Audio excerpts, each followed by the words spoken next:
Hello and welcome to Winterwoods. If you look to the right there, you can see the spring, or the stream that the spring has formed. It's running quite well now.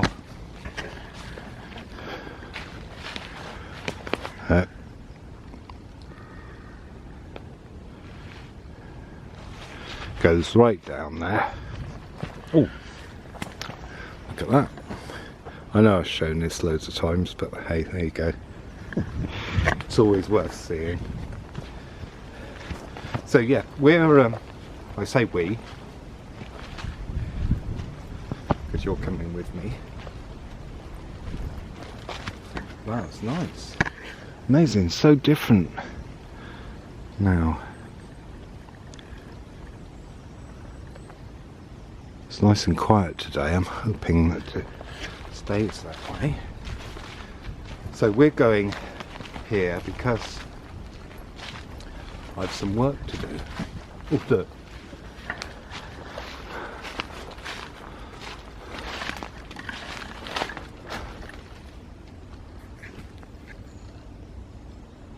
I wonder who would live there. Blackbird, actually.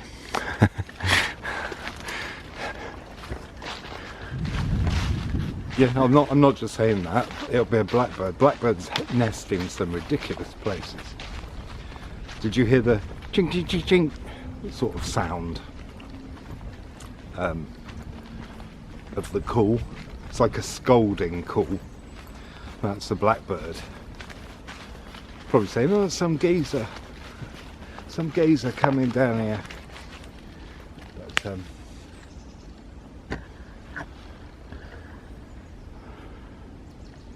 But I've seen 3 of them fly across the path.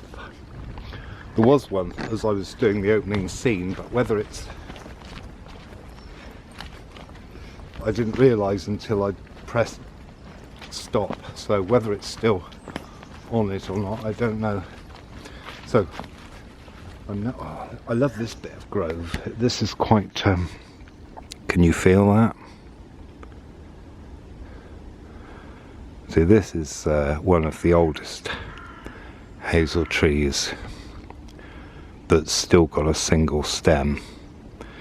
So I'm guessing it's probably a cobnut more than a hazel, because it's not multi-stemmed at the base, whereas if you look at those, they're multi-stemmed. In fact, most of these are kind of like that. Look. They haven't been, and there too. But these ones, oh, I love the feel of old hazel trees. Now, I know you've been through here before, but this is what it looks like in the winter.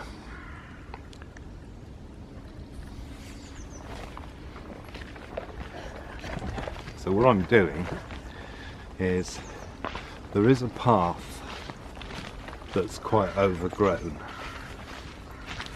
and it's one of those that's kind of out the way, so not that many people go there and use it. Only people like me. I know this path has been quite warm, so some people do use it, so I'll see where they've gone. But you'll see even here, you can see the brambles are taking over the path there. So I'm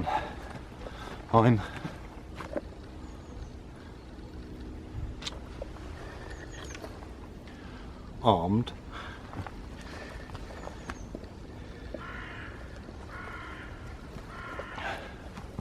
I might even do that on the way back. We'll see.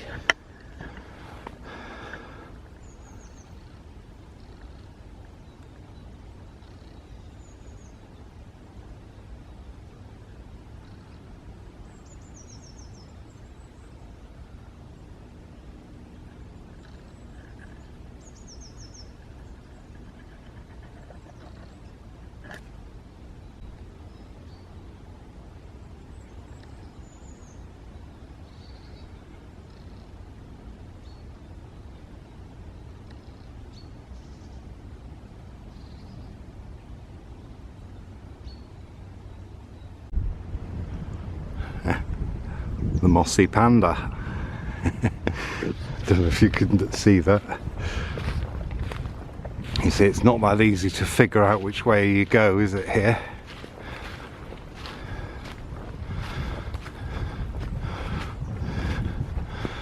Now I think it's this way. It looks it, doesn't it? But we shall see. Oh, look, some epiphytes up there, look. Admittedly, this is kind of a wild path, look at that. It's not the easiest. This has been, obviously the old path disappeared somehow, and this has been the new one. That's what I'm guessing anyway. But it's looking familiar again now.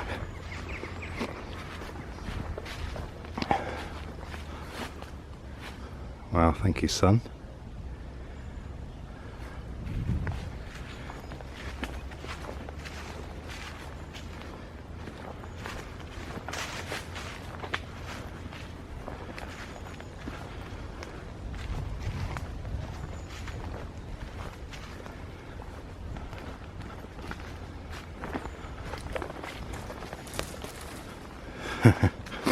Loads of brambles dangling down,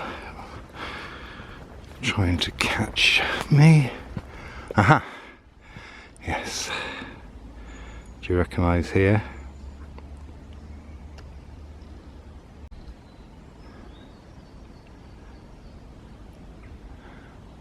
Hello, lovelies.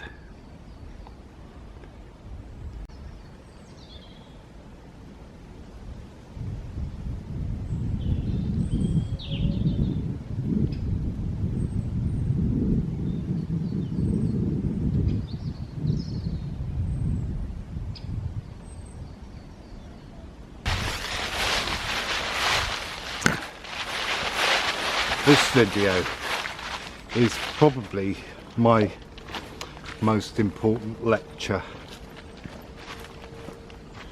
and it is very simple.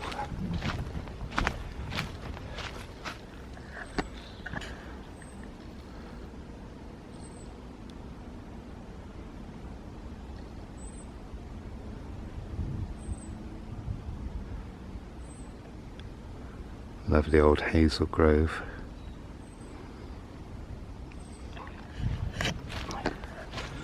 And it's based on something that I learned at school.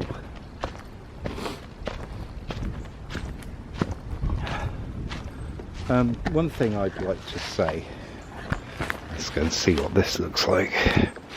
Oh. Walking across slopes, oh, a bit too purple blobbly. Nah. Can't really get it. I thought that might be a good shot, but the sun's the wrong angle to do that.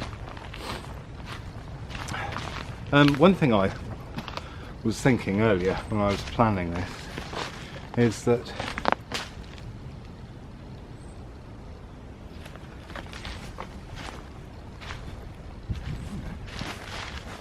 that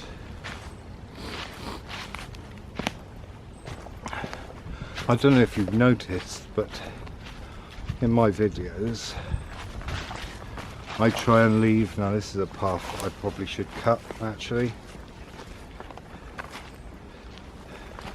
Well, I was going to work backwards, but can you see what I mean? All those brambles. I'm going to have to, but I'll do that on the way back. Is that I leave, in my videos, I often leave a good bit for at the end. Just because, you know, if anyone's watched all the way to the end, then it's going to have to be something there, isn't there? It's going to have to be worth it, really.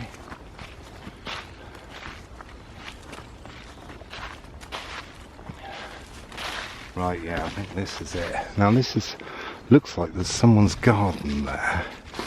So that, obviously, oh, it's been slightly bettered, but we will go back. And do you see what I mean? It's manicured. But this is still private land. I mean, public access. Well, look at all those hazels up there. So, I should go and get cutting down there. See you in a few mins or more.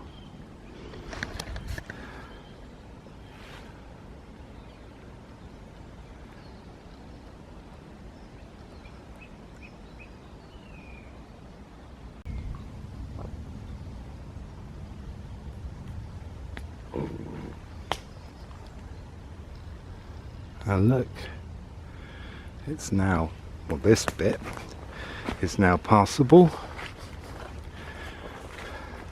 without being caught by the old brambly. If you see my other ones coming through here, I have to fight to get through there. Not no more, mate, not no more.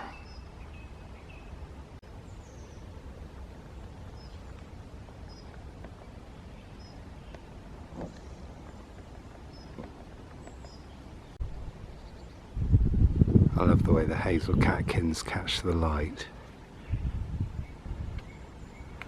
There you go. So actually that is slightly to the left of where the steps are, so I'll have to get permission to come in here and do it properly. But this bit's okay. I did it on the way down.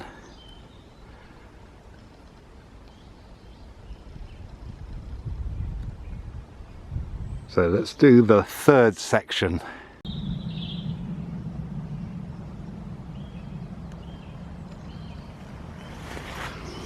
But even up on this one, this is the second section. The path has gone slightly to the left, and that is because everything that grows reaches for the light, and south is sort of to the left, really. That'd be south southwest ish, so they're always going to reach over that way. So instead of cutting it, people are just moving aside and creating another path. But you know, when it's wet, that will become really slippy, and the danger is that that path will then stop being used, will disappear, and we'll lose our right of way through it. So you are allowed to take secateurs and cut if it's going across a path. And if you do that, hands up anyone who takes secateurs for a walk with them. Just me then. So you cut back, don't just cut back a little bit of the path, cut back as, you know, as near to the ground as you can get and as far away from the path as you can get. Just checking my fingers for prickles. And if you do see somewhere that's been cut, and obviously cut by hand with secateurs, don't forget, or any other way that the path has been cleared just for the path. I'm not talking about butchery here, I'm talking about just judicious clearing for a path. Thank the people doing it, because they're probably pricked to pieces as I am. The amount of thorns that went into my thumb and finger were probably about 7. No, there may have been less than that. But so one more to go. But it's people like me that are doing that and then suffering the pain of the piercing healing up later on. This is the last bit here to do, just by that tree. It's beautiful, isn't it? Just with the sun.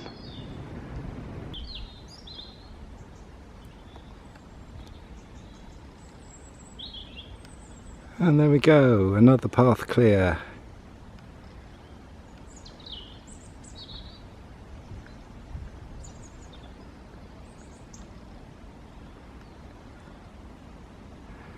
And another man's hands cut. you're going to do this, you need to wear gloves. Because if it's blocking your path, you can cut it. Most people bend it and try and break it that way, but if it's green, it'll just bend and sort of splinter, but not break. And people do this for branches as well. So along come people like me with a pair of secateurs, and we go snip and we tidy up the tree to stop disease getting in. You know, you can only do it on stuff that's blocking your path. You can't do it for any other reason. Now, it's quite obvious that you can do it to brambles because they'll grow back.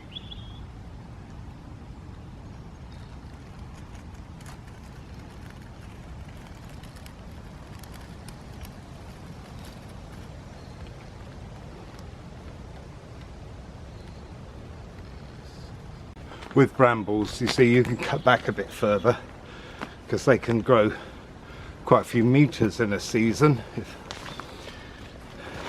So, you know, you just want to cut them back as far as you can reach, you know, certainly the top ones. And that's all fine, you can do that. It's all legal. And it's another thing to stop our rights of way around the countryside from being eroded, because they are. And that's another video. I'll come at another point and do some of these that are dangling, because right now my stomach is telling me I need to stuff my face.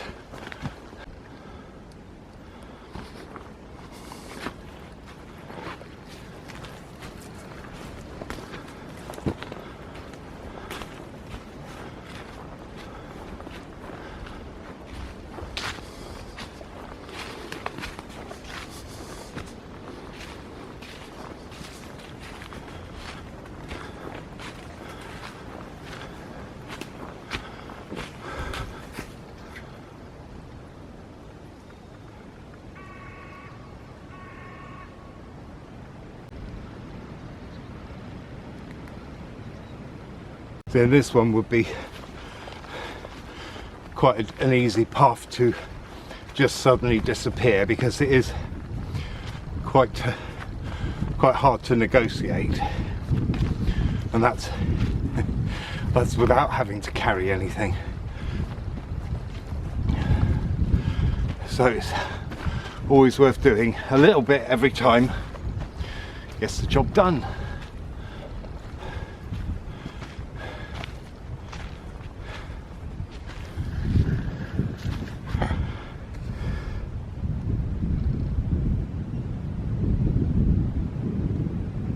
So, to the greatest lesson you'll ever learn, and that's not and I'm not making it bigger than it is. When I was 12, just smelt fox there. I was 12 and I was at school and we had a lesson. I mean, I remember the lesson so well that I don't even remember what subject it was. Anyway, we didn't have our normal teacher. We had, just checking my glasses were still there, we had a stand-in teacher. I don't think we ever had him for any other lesson whatsoever. And I remember I've no idea what we were talking about, but I just remember him saying, I think he was just talking about himself in the same way that I do on this channel, and stuff that he'd learned. He wasn't that old, he was probably what, 35, 40 maybe. And he said to us, he said, look, well, he said, the reason why I'm doing this is because I want to pass on valuable skills for life. And he said, the greatest lesson that I can teach you is to ask why. Always question. And I've been doing that ever since. Because if something's true and holds up... Oh, a red admiral. 2nd of February, and a red admiral's flying about. That's quite early. And he said, you just question and question, and then if it's true, it'll stand up to the questioning, and when you get to the end of the line of questioning,